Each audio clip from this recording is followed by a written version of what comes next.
Matthew 16. And the Pharisees and Sadducees came, and to test him they asked him to show them a sign from heaven. He answered them, When it is evening, you say, it will be fair weather, for the sky is red. And in the morning, it will be stormy today, for the sky is red and threatening.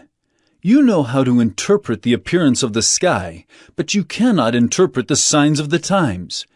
An evil and adulterous generation seeks for a sign, but no sign will be given to it except the sign of Jonah. So he left them and departed. When the disciples reached the other side, they had forgotten to bring any bread. Jesus said to them, Watch and beware of the leaven of the Pharisees and Sadducees. And they began discussing it among themselves, saying, We brought no bread. But Jesus, aware of this, said, O you of little faith, why are you discussing among yourselves the fact that you have no bread?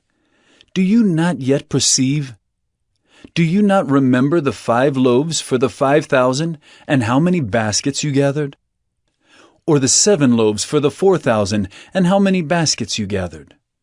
How is it that you fail to understand that I did not speak about bread?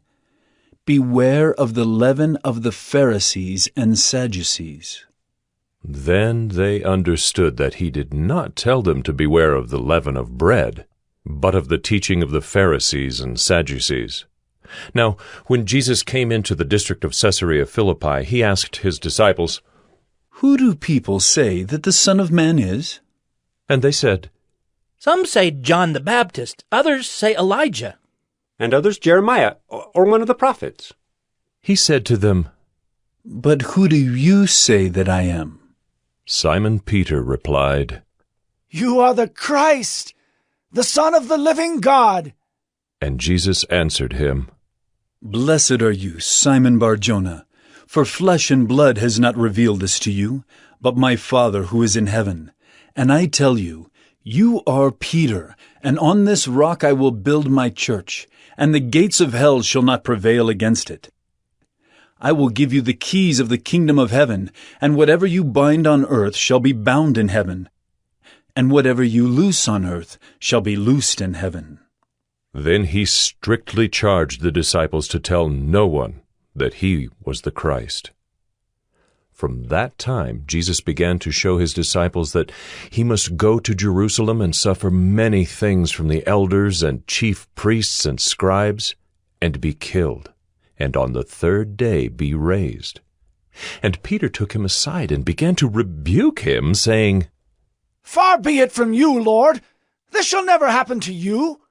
But he turned and said to Peter, Get behind me, Satan. You are a hindrance to me, for you are not setting your mind on the things of God, but on the things of man. Then Jesus told his disciples, If anyone would come after me, let him deny himself and take up his cross and follow me. For whoever would save his life will lose it, but whoever loses his life for my sake will find it. For what will it profit a man if he gains the whole world and forfeits his soul?